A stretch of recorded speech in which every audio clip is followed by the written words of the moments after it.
accueillir, de vous retrouver pour cette nouvelle édition de la Foire Ecobio dont on avait été privé pendant 2 années consécutives. Donc c'est un vrai plaisir de vous retrouver puis de voir que vous êtes toujours au rendez-vous. Donc nous avons décidé au cours de nos réflexions au sein du groupe conférence de proposer quelque chose sur le maraîchage sur sol vivant.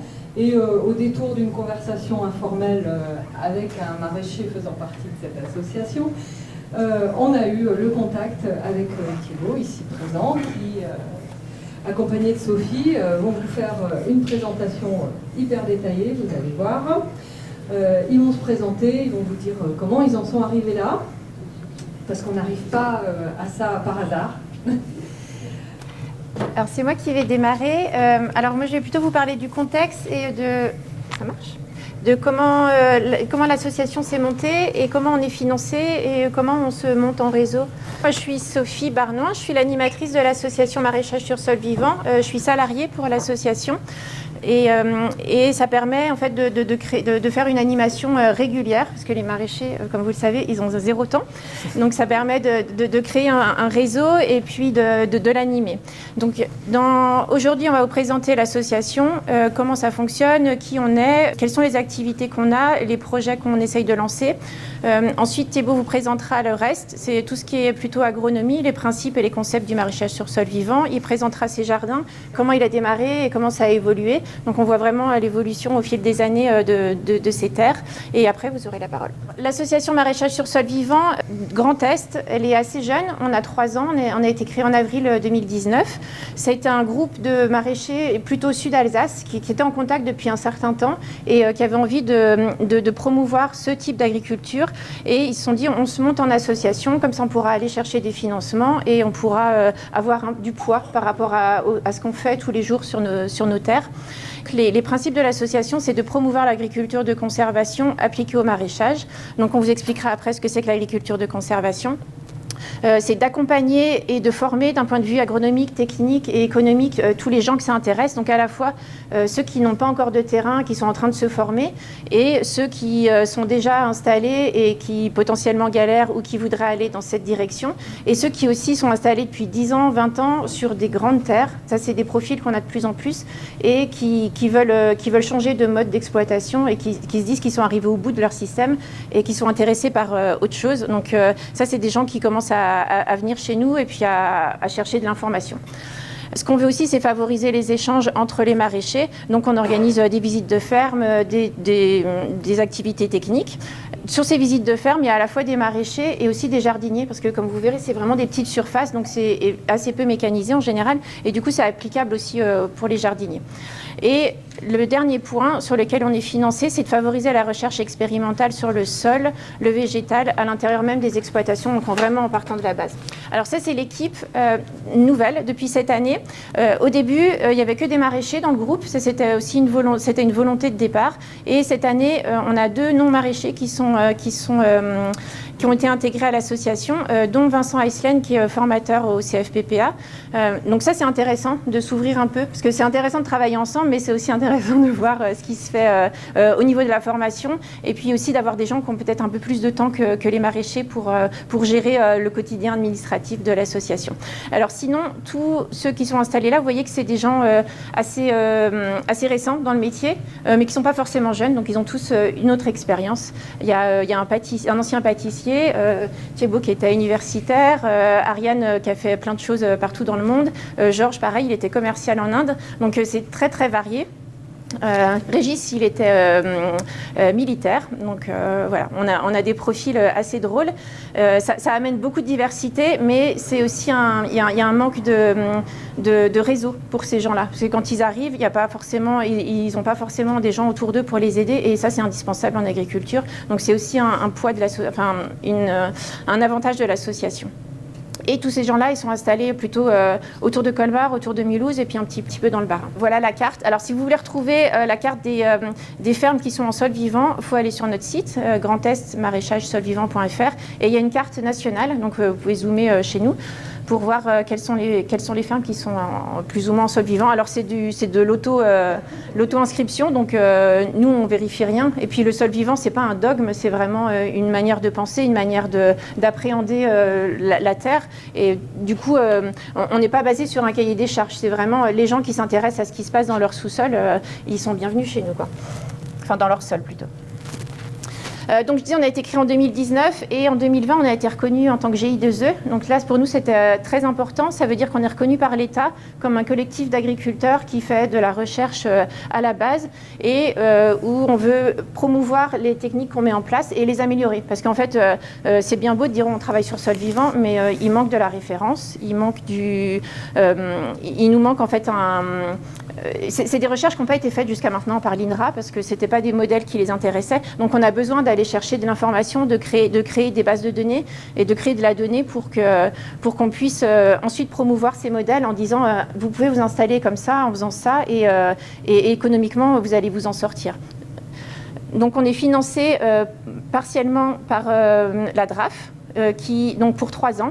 Et donc la DRAF, au bout des 3 ans, attend qu'on leur rende un rapport en disant, ben voilà, on a fait tel et tel test, on peut en déduire telle et telle chose.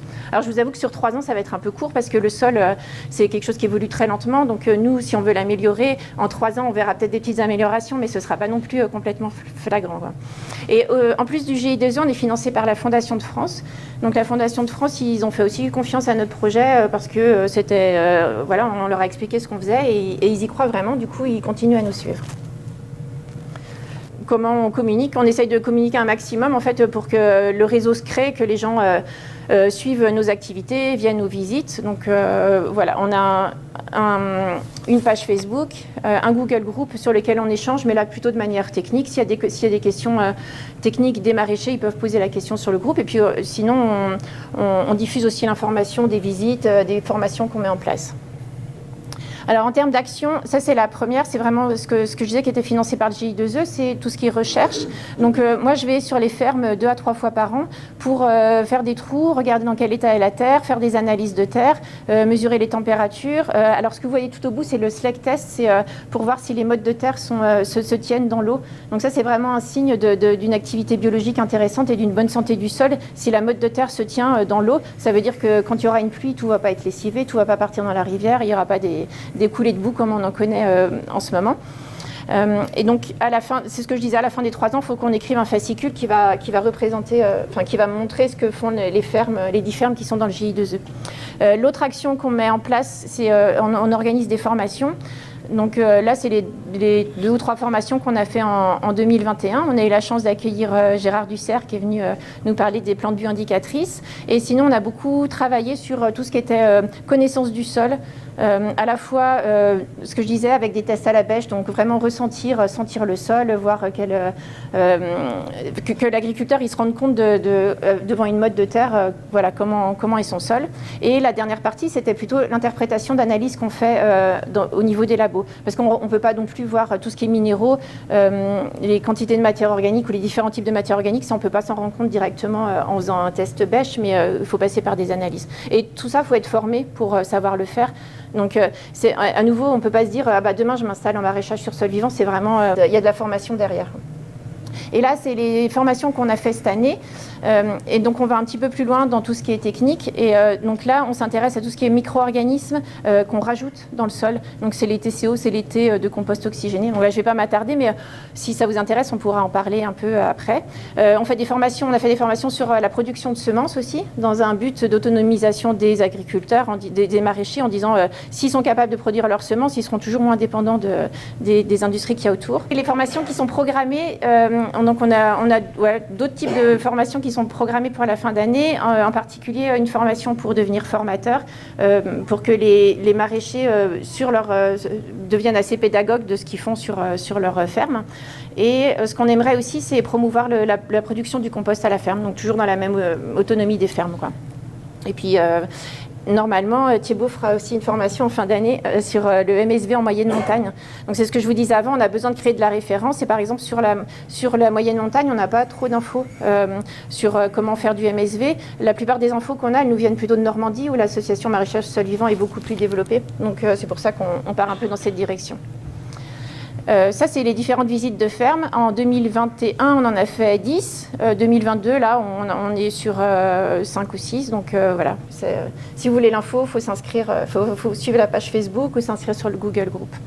Et les dernières actions qu'on fait, c'est qu'on organise des ateliers techniques uniquement pour les maraîchers, où ils sont autour d'une table et ils présentent ce qu'ils font, ils se posent des questions, ils essayent de grandir ensemble, en fait, de vraiment de s'échanger de l'info sur ce qu'ils font chez eux, pourquoi ça fonctionne pas, mais jamais en donnant des recettes, en disant moi je fais comme ça, mais peut-être que ça marche parce que c'est dans mon contexte. Chez toi, ça marchera pas forcément. Donc c'est vraiment toujours remettre en perspective par rapport au contexte général. Donc ça, c'est des nouveaux projets qu'on a lancés cette année. Le premier, c'est tout ce qui est production de graines. Avant, on a un programme de 3 ans. Là, on a été soutenu par la Fondation Carasso pour suivre 10 ou 12 maraîchers sur 3 ans pour qu'ils se forment à la production de graines, qu'on crée un réseau d'échange. Et du coup, au bout de la 3e année, c'est un réseau qui sera autonome. Moi, j'ai terminé. Je passe la parole à Thibaut. Donc bonjour à tous, content de voir que l'agriculture intéresse beaucoup de monde. Donc je vais un peu vous présenter d'abord les principes et les concepts un peu qu'on développe en maraîchage sol vivant. En fait, on n'invente pas grand-chose, on essaye de travailler en synergie avec la nature par l'observation. Donc c'est des concepts de base et c'est pratiquement du bon sens qu'on a un peu perdu. Donc qui se base sur 3 principes. Donc un sol qui est toujours couvert, le non-travail du sol et dans la mesure du possible d'avoir toujours une plante active sur notre sol. Comme je disais, on s'inspire de la nature, hein. Dans la forêt ça pousse tout seul, il n'y a pas d'engrais. Donc on constate que la plante prend la photosynthèse et va créer une litière à l'automne. Donc on reproduit exactement ce même principe. En faisant pousser directement, ça c'est ce qu'il y a de mieux, en faisant pousser directement un engrais vert, un paillage sur place. Mais des fois on manque de place, donc on récupère de la matière organique entre guillemets assez facile, donc, et gratuite surtout. Donc la tonte, le broyat, les feuilles mortes. Souvent c'est les paysagistes, ils ne savent pas quoi en faire. Donc nous on récupère ça et on le met sur le sol et ça va. En fait, je nourris d'une part mon sol et je garde aussi l'humidité par la même occasion. Donc on limite le travail du sol. Donc je vais venir sur l'exemple du ver de terre qui est un peu emblématique. Donc dans un sol vivant, on a à peu près 5 tonnes de ver de terre à l'hectare. Et puis il faut savoir qu'il remue et il digère son poids tous les jours, son poids en terre. Donc en faisant un petit calcul, on arrive à peu près à 2000 tonnes, il va remuer 2000 tonnes par hectare par an de terre. Et un sol, ça pèse 4000 tonnes à l'hectare sur 30 cm. Donc on peut commencer à se poser la question, est-ce que c'est vraiment nécessaire de travailler son sol alors que lui, il le fait gratuitement ? Après, il y a toujours des exceptions, mais ça lance une réflexion. Donc on l'oublie souvent, le sol il est vivant, hein, il y a plein de micro-organismes, de vers de terre. Et un passage de fraises ou de motoculteurs, ça tue 80% des vers de terre. Et toute la biodiversité qui va avec. Donc comme Sophie l'a aussi montré, là on a l'exemple d'un sol travaillé et d'un sol en maraîchage sol vivant. Vous voyez qu'on perd, quand on le met dans l'eau, en fait, on perd toute la texture du sol parce que le vivant a tendance à agréger. Alors que dans le sol non travaillé, en fait, la motte de terre reste compacte. Et tout ça, évidemment, à la première pluie, ça va partir dans les ruisseaux et on va polluer, on va perdre de la fertilité et on va perdre tous les éléments nutritifs. Donc c'est ce que vous voyez sur ces images. Du coup, on appelle ça un peu le syndrome du café, en fait, pour imager. Normalement, une eau doit rester limpide, quoi. Ensuite, aux États-Unis, dans les années 1930, ils ont tellement labouré, en fait, que pendant une grosse période de sécheresse, il y a eu carrément des tempêtes de poussière. Et du coup, c'est là aussi qu'est né le maraîchage sol vivant. C'est qu'à bout d'un moment, ils sont allés au bout du système et ils se sont rendus compte que il fallait faire quelque chose. Il fallait essayer de ne plus labourer en fait Et c'est comme ça que les techniques de maraîchage sol vivant ont commencé à se créer.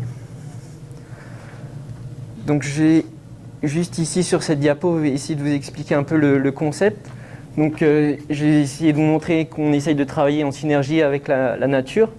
Et du coup, ça permet d'améliorer la fertilité du sol et également de densifier nos cultures, et ce qui amène à un gain de productivité au mètre carré. Ensuite, comme on est en général des surfaces assez petites, c'est intéressant parce que les terrains agricoles sont quand même assez rares, et ça facilite aussi d'une certaine façon l'installation. On a également peu de mécanisation, donc ce qui est intéressant parce qu'on va limiter les charges et les investissements. Et ce qui est intéressant, c'est que par exemple un tracteur, ça prend des roues, enfin on roule sur les passe-pieds, et du coup c'est un endroit qu'on ne peut pas planter par exemple. Alors que sur une petite surface, si on n'est pas mécanisé, on peut optimiser cette surface en plantant également dans ces espaces. Tout ça est censé nous conduire à une viabilité économique, comme je vais essayer de vous le montrer par la suite.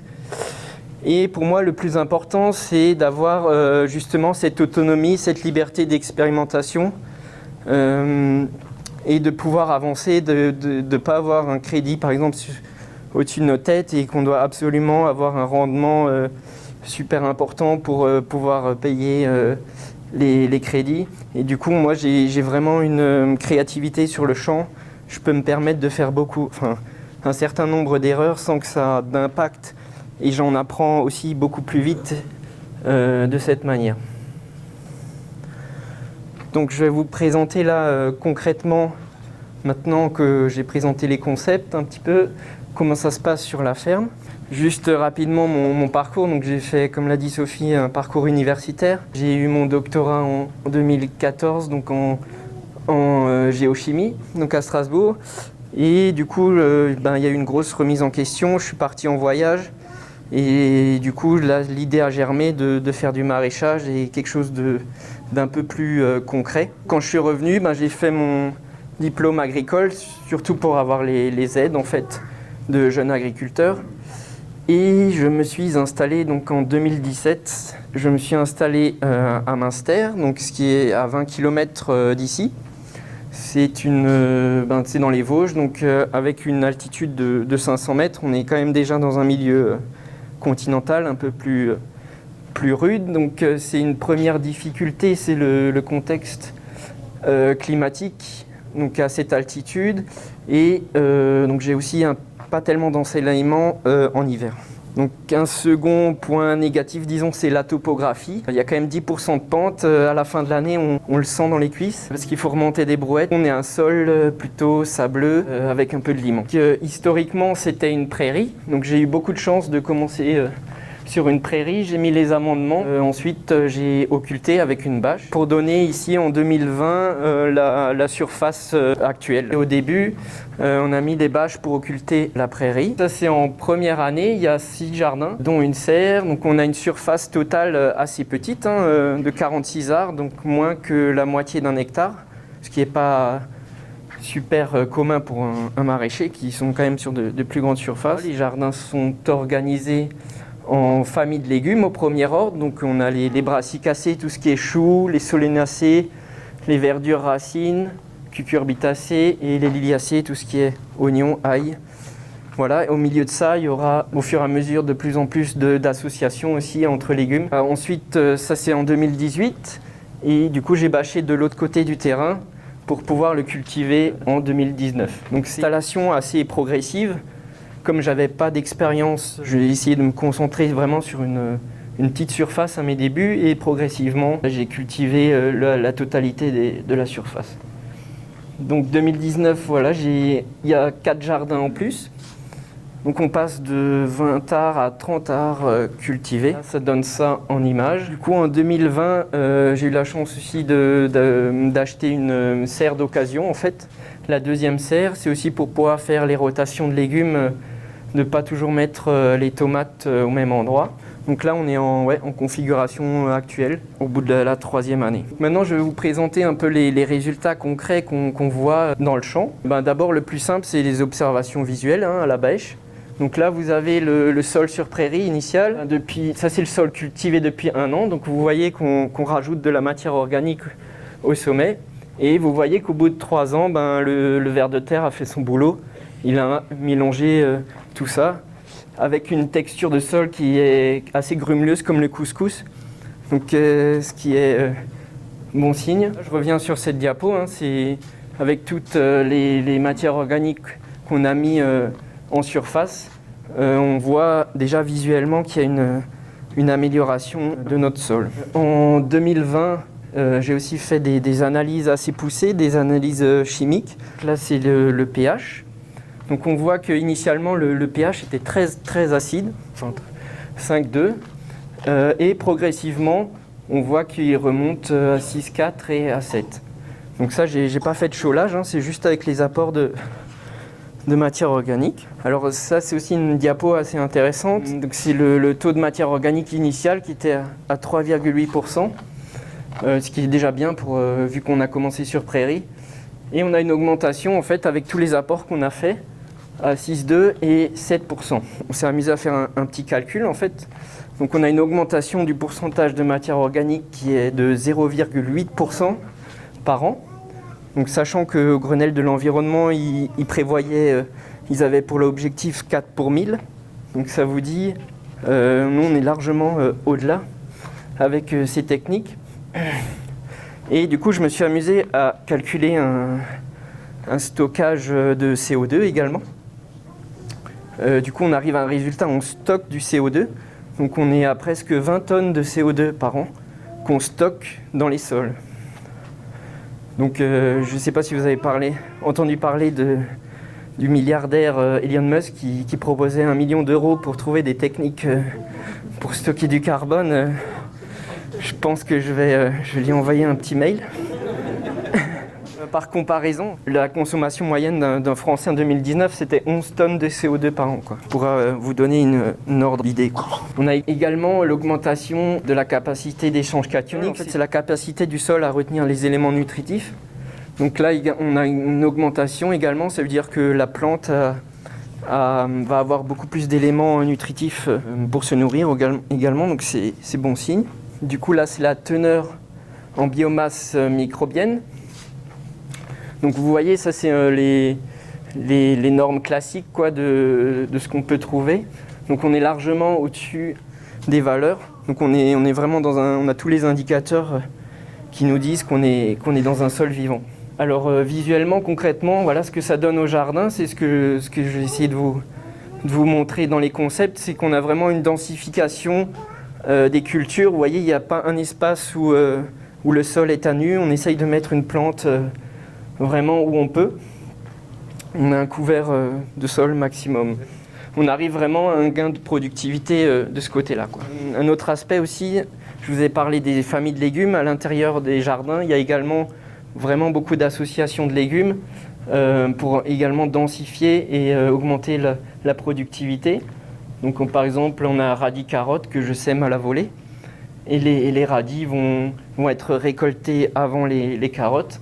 Et en même temps, on va éclaircir les carottes. Là, il y a d'autres légumes qui se protègent mutuellement, comme c'est assez connu, le poireau carotte qui se protègent mutuellement des mouches de l'un et de l'autre. Serge, j'essaye de mettre du persil au pied des tomates et du basilic. Je fais pas mal de cultures intercalaires. Donc je sème des primeurs, des betteraves ici, et je plante des courges. Donc le temps que les courges vont grandir, je pourrai récolter les betteraves, ce qui me fait gagner du temps et une productivité. Concrètement, disons qualitativement, je m'autorise pas mal de créativité aussi au niveau des variétés. C'est presque Noël quand je choisis mes graines. Des légumes un peu de toutes les couleurs. Donc on a pommes de terre, les tomates, on a 80 variétés. Ça c'est d'autres exemples, c'est des verdures, des radis aussi de toutes les couleurs, du maïs. Même du melon à cette altitude on arrive à faire. La prochaine diapo, c'est un peu mon côté scientifique. Donc, j'ai pris les mesures, la production de tout ce que je produis au jardin, je le pèse. Donc tout ce qui sort du jardin, Ici, vous avez le graphique, donc chaque légume en kilos. Donc évidemment, les courges, c'est ce qui pèse le plus lourd, quoi. On a presque 2 tonnes de courges. Ce qui est intéressant au total, c'est qu'on a 11 tonnes de légumes qui sortent du jardin. Donc c'est quand même un chiffre impressionnant. Du coup, ces 11 tonnes, ce qu'on sort, il va falloir aussi les rentrer, quoi. Donc ça vous donne une idée des matières, de la matière qu'on met en paillage, que j'ai dit en compost, en tonte ou en broyat. Diapo suivante, en fait, on peut remettre avec les prix des légumes, on voit un peu les recettes potentielles qu'on peut avoir. Ce qui est intéressant, c'est qu'on a un total de 44 000 € quoi, sur 40 arts. On peut dégager avec une perte à peu près de 20% quand même. Le premier légume, évidemment, c'est la tomate, hein. Les courges, la mâche aussi en hiver. On a à peu près, si on convertit en panier de légumes de 20 €, je fournis 50 paniers de 20 € par semaine. Dans la vallée de Münster, il y a pas mal de gens qui s'intéressent à l'autonomie alimentaire. Donc on a fait un petit calcul en fait rapide, sachant qu'il y a 16 communes dans la vallée de Münster et il y a à peu près 16 000 ménages, quoi. Donc moi je nourris 50 ménages, quoi, pour une surface de 40 arts. Et du coup, ça vous donne que la surface qu'il faudrait cultiver pour avoir une autonomie alimentaire dans la vallée, on est à 128 hectares, soit 1,28 km². Donc c'est vraiment, sachant qu'on est 3-4 maraîchers, quoi, au total, on doit être 3 ou 4 hectares, quoi, de maraîchage. Donc ça vous donne vraiment l'ampleur du boulot. Et si on convertit ça en maraîcher, vous voyez que il faudrait pas mal de maraîchers pour nourrir la vallée, quoi. Alors j'ai aussi essayé de regarder la surface si tous les ménages faisaient leur propre jardin, quoi. Il faudrait à peu près 100 mètres carrés chacun pour arriver à l'autonomie, hein. Donc c'est des chiffres, voilà, c'est intéressant de les avoir en tête. On a vu là tout ce qui est partie production. On va voir maintenant l'autre côté du graphique, donc les charges et les investissements. Donc en grosso modo, on est à 44 000 € d'investissement, donc surtout les captages de sources qui a été assez cher, les serres, l'irrigation. Mais en gros, sur cette surface, j'ai pas pris beaucoup de risques, hein. J'avais l'aide de jeunes agriculteurs qui revenait à une somme de 32 000 €. Donc au final, j'ai pas investi beaucoup de ma poche, donc ce qui est assez intéressant dans ce modèle. Je fais aussi la majorité des plants à la ferme, des semis directs ou à la main ou à la volée, comme je l'ai dit, donc j'ai aucun semoir.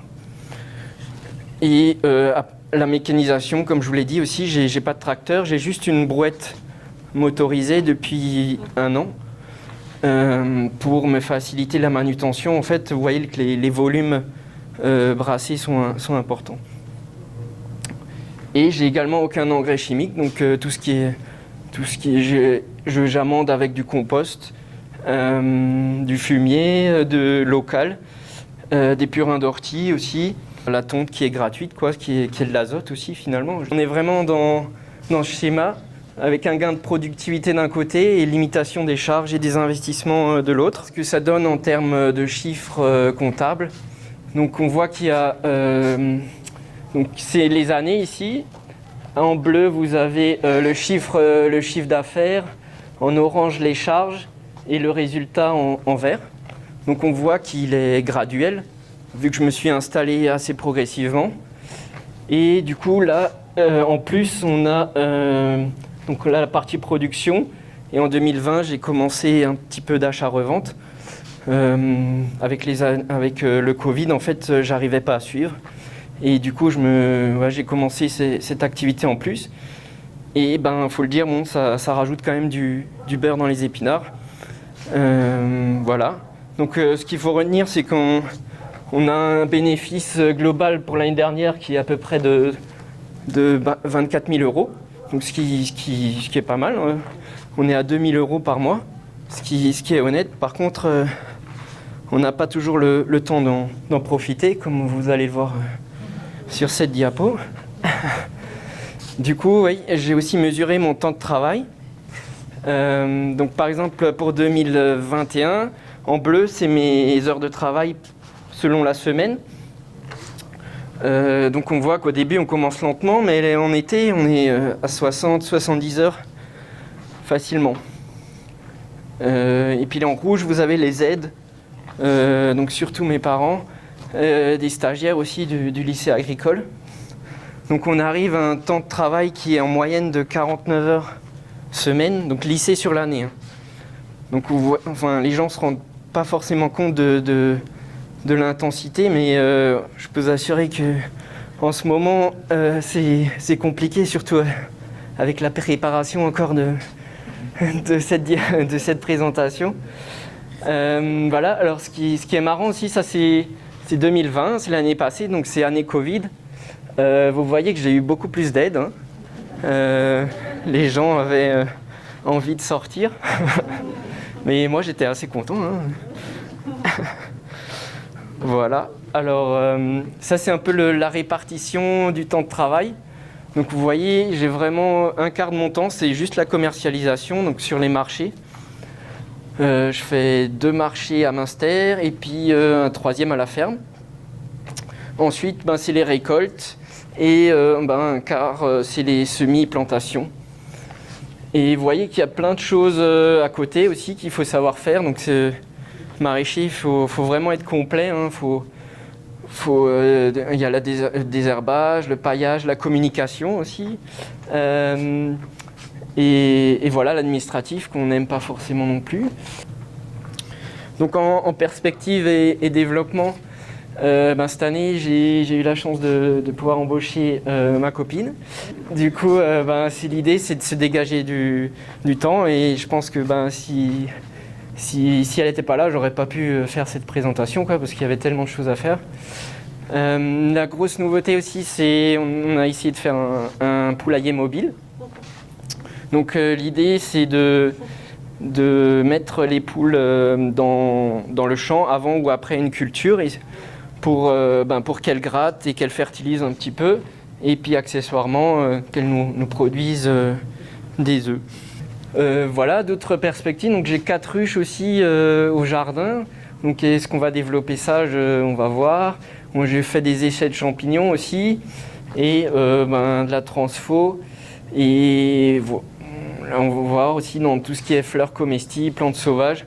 Donc vraiment l'idée c'est de rechercher un écosystème de la ferme équilibré, et plutôt intégré dans son territoire et en synergie avec la nature. Les abeilles par exemple, elles vont nous polliniser aussi tous les légumes, donc il y a vraiment une synergie qui se fait. Pareil pour les champignons. Et puis la transfo, on essaye d'avoir le moins de pertes possible, Donc maintenant je vais essayer de vous mettre à contribution. J'aimerais vous poser la question, qu'est-ce qui a du sens pour vous, et de rechercher un peu comment... moi, le début, en fait, c'était faire un petit jardin. Donc j'ai lu pas mal de bouquins, et après je me suis lancé. Donc sur le jardin de ma grand-mère, là où j'allais m'installer, j'ai fait un petit jardin de 150 mètres carrés. Et pour tester, parce qu'on me disait au Wiedenthal, mais t'es fou c'est mal ensoleillé, c'est en altitude, ça poussera jamais. Du coup j'ai testé. Donc j'ai fait des planches, 5 planches, radis, carottes, vous avez navets, des tomates. Et puis j'ai un peu regardé ce que ça donne en plein été. Voilà, ça parle de lui-même, avec une petite serre de 12 mètres carrés. Et j'ai également commencé à chiffrer déjà à cette époque. Donc sur 150 mètres carrés, j'ai dégagé 300 kilos de légumes. Et on se fait une petite marge de presque 1000 €. Donc c'est pas négligeable. Si vous faites votre jardin, vous n'avez pas vos légumes à payer. Par contre, pareil, en temps, vous voyez, on est à peu près à 200 heures par an, sur cette surface. Il n'y a pas trop de désherbage, ce qui est bien parce qu'on a paillé. Ça représente 6 semaines à 35 heures pour visualiser. Donc nous, dans l'assaut, voilà, et sur les terrains, dans les champs, on manque vraiment de temps et de ressources.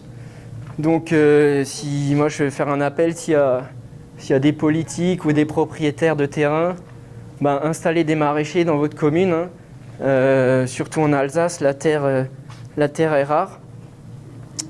Je fais appel là aussi aux bénévoles, hein.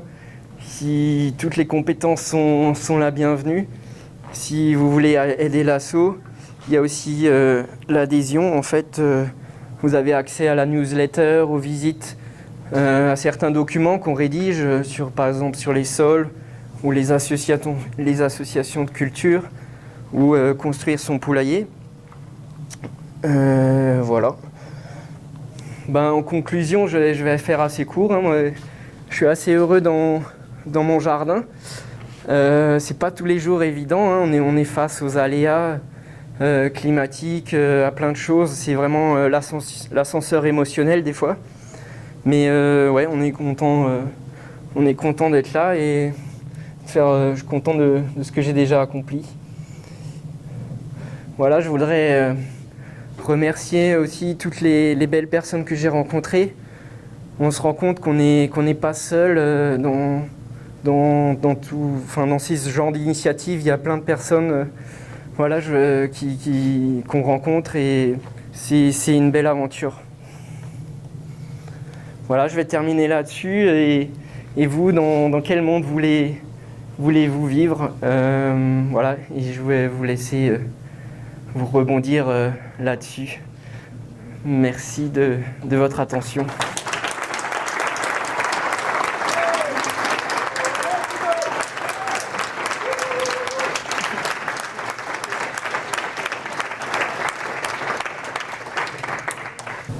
Bonjour, merci pour cette magnifique présentation. J'avais une ou deux questions. MSB et permaculture, est-ce que c'est la même chose? Sinon, quelles sont les différences? Et est-ce que quand vous avez démarré votre terrain, donc la prairie, est-ce que vous l'aviez déjà ou vous avez dû l'acquérir? Oui, alors en ce qui concerne la deuxième question, du coup le terrain, j'ai de la chance, c'est du terrain familial, quoi. Mais c'était un autre propriétaire, enfin un autre locataire, un autre agriculteur, donc j'ai vraiment dû batailler en fait parce qu'il y avait un bail oral et s'il n'était pas d'accord, je pouvais pas m'installer, quoi. Donc on a vraiment fait du forcing aussi avec les parents qui sont allés le voir, voilà. Donc ça c'est le terrain, c'est ouais, même si mes parents étaient propriétaires, ouais, c'était compliqué. Donc c'est sûr que ça c'est le premier verrou, hein, l'installation, c'est le terrain, quoi. Ensuite, en ce qui concerne la première question, oui, moi j'ai essayé de prendre un peu toutes les techniques qu'on trouvait, disons, permaculture, c'est un mot un peu fourre-tout, quoi, alors que maraîchage sol vivant, c'est quand même vraiment technique, agronomique. Après, on prend par exemple tout ce qui est... On réutilise les déchets des Indes, comme la tonte ou le broyat, pour les réutiliser. Ça, on peut aussi dire que c'est de la permaculture, quoi, parce qu'on fait des cycles vertueux. Mais voilà. Techniquement, je préfère utiliser le mot maraîchage sol vivant. En fait, moi, vous avez des terres très sableuses, donc assez faciles à travailler. Est-ce que dans votre groupe, il y a des gens avec des taux d'argile beaucoup plus élevés et très difficiles à travailler, même avec beaucoup de vers de terre? Oui, alors effectivement, j'ai de la chance d'être sur du terrain sableux, c'est peut-être un peu plus facile. Les terrains argileux, on met plus de temps à se réchauffer. Et du coup, c'est sûr qu'en travaillant le sol, on arrive aussi à réchauffer plus vite. Après, il y a un équilibre à trouver, on n'est pas dogmatique non plus. Il faut au début du printemps que les sols se réchauffent assez vite. Voilà, un petit coup de... Si c'est ce qu'il faut faire, voilà. C'est parce qu'on est dans une... Ça dépend aussi des objectifs de rentabilité, quoi, hein. Donc si on veut... C'est... Est-ce qu'il y a un maraîcher sol argileux? Bon, je passe la parole à Jean Wagner. Alors pour les sols argileux, ça prend beaucoup plus de temps et c'est un travail qui est plus long au niveau des vers de terre, par contre l'humidité est importante, donc choix d'irrigation et pour l'activité du sol. Mais ça sera beaucoup plus long au fil des années pour semer des carottes, vous avez fait pas les premières années. les premières Voilà. années, Après, par rapport aux carottes, je pense que les clients de ce genre de ferme, ils acceptent aussi des carottes qui sont tordues et qui ne sont pas aussi droites que ce qu'on trouve dans le commerce.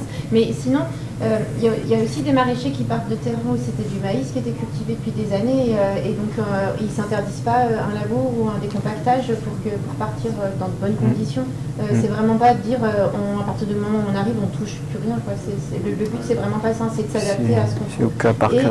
nos maraîchers, il y a tous les types de terrains. Il y en a qui sont au bord du Rhin avec plein de cailloux. Il y en a qui ont des terrains avec plein de limons et donc qui sont aussi très fragiles. Donc on essaye d'étudier vraiment tout, quoi. Il y a une autre question ici. Bonjour. Est-ce que vous pouvez nous parler des différentes matières organiques que vous apportez et notamment comment vous gérez celles qui sont très carbonées, celles qui le sont moins et éventuellement aussi les engrais verts que vous utilisez régulièrement. Ouais. Merci. De toute façon, la matière organique, c'est celle qui, pour les maraîchers, c'est celle qui est dans le coin, qui est pas chère, qui est. Donc on prend vraiment ce qu'on a sous la main, quoi. Moi, j'ai de la chance, j'ai des éleveurs à côté de moi, donc avec du fumier, des paysagistes, et on essaye de tout ce qui est carbone, donc c'est tout ce qui est la paille qui est sèche, le broyat, donc c'est très carboné. Et moi j'ai essayé de le mélanger avec de la tonte, quoi, essayer d'avoir un mix. Parce que ce qu'il faut savoir, c'est que si on met de la matière carbonée au sol, les petites bébêtes du sol vont avoir tendance à à fragmenter le carbone et elles vont consommer de l'azote, ce qui va vous donner une fin d'azote dans votre sol en fait. Et il n'y aura plus d'azote disponible pour les légumes. Du coup, on essaye toujours de faire un mix entre des matières avec de l'azote et de la matière avec du carbone pour justement pallier à cet effet. Et ensuite, c'était la deuxième question. Ah oui, l'engrais vert.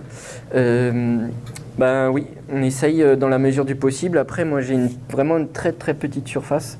Donc c'est très compliqué c'est compliqué encore de faire beaucoup d'engrais verts parce que il faut aussi avoir un souci de rentabilité et c'est un équilibre à avoir. Et ça, j'arrive pas encore à avoir. En fait, je fais des cultures de légumes et je peux pas me permettre de faire trop d'engrais verts pour avoir les chiffres que j'obtiens. Si j'avais un peu plus de surface, j'aurais peut-être fait une moitié d'engrais verts, une moitié de légumes pour avoir cette rentabilité et en même temps de nourrir le sol in situ, parce que c'est ce qu'il y a de mieux, hein. C'est de faire sa matière organique propre, elle n'est pas importée de quelque part d'autre, quoi. Même en période hivernale, il n'y a pas de terre libérée pendant l'hiver, hein. En fait, j'ai pas le temps de semer un engrais vert. Par exemple, je finis en octobre, novembre les cultures. Et souvent, comme j'ai dit, j'ai pas beaucoup de soleil. Donc si je sème un engrais vert, il n'a pas le temps de germer correctement. Ce que j'essaye de faire, c'est je mets pas les terres à nu. Donc je mets une couverture, soit de la paille, soit du broyat, quoi, durant l'hiver pour que le sol soit protégé. J'ai une question à propos des événements climatiques extrêmes. Est-ce que c'est quelque chose qui vous fait peur et comment vous préconisez tout ça? Oui, forcément, on a l'appréhension, hein. Là, en ce moment, c'est plutôt la sécheresse, hein. Je vois que je ne l'ai pas dit, mais j'ai capté une source. Et du coup, je vois au fur et à mesure des années, le débit est quand même à la même période est quand même de plus en plus bas, quoi. Donc ça, c'est un peu inquiétant parce que sans eau,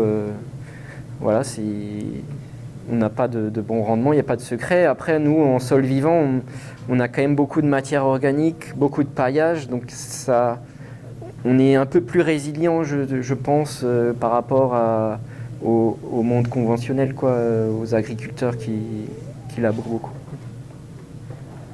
Oui, Juste pour compléter, la résilience, elle se fait aussi avec toutes les infrastructures agroécologiques qui peuvent être mises en place sur les fermes. Alors ici, il n'y en a pas tellement parce qu'elle était déjà tout entourée de forêt, mais sur des fermes qui sont plus dans la plaine, chacun plante des haies autour, essaye de mettre des nichoirs ou de mettre un maximum d'habitat qui n'existe plus ailleurs. Après, ça ne protège pas contre les éléments climatiques, mais ça crée quand même un microclimat sur la ferme qui peut peut-être éviter un peu trop de sécheresse. Bonjour Thibaut, j'ai une petite question par rapport au gastéropode et la gestion avec le paillage. Oh là là, sujet tabou. Ouais, c'est sûr, on a encore des difficultés là-dessus.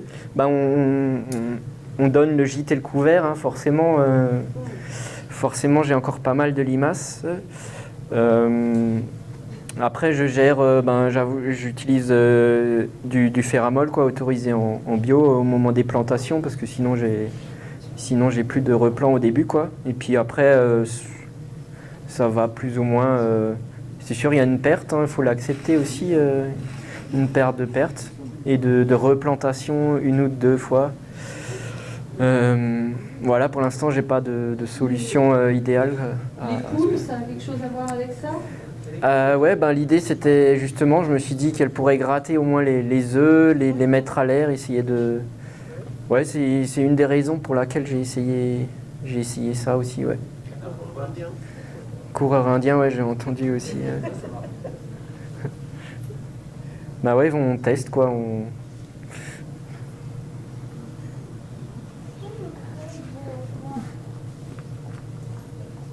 Je voulais vraiment vous féliciter pour votre exposé, c'était fabuleux. On entendait quelqu'un qui parlait de la grelinette. Est-ce que la grelinette, c'est quand même compatible avec notre type d'agriculture ou pas? Ou est-ce que c'est trop profond? C'est trop... Non, après, voilà, on retourne pas la terre, c'est juste pour l'aérer, la décompacter. Y a aucun souci, on n'est pas, comme dit, dogmatique sur vraiment non-travail. On tend vers, quoi, on essaye d'accompagner au mieux la nature pour qu'elle va dans notre sens, quoi. Mais après, si le sol est compact, on n'hésite pas à passer un coup de grelinette, quoi. Moi, c'est mon outil à mon échelle, ouais, c'est ce que j'utilise, quoi. Oui.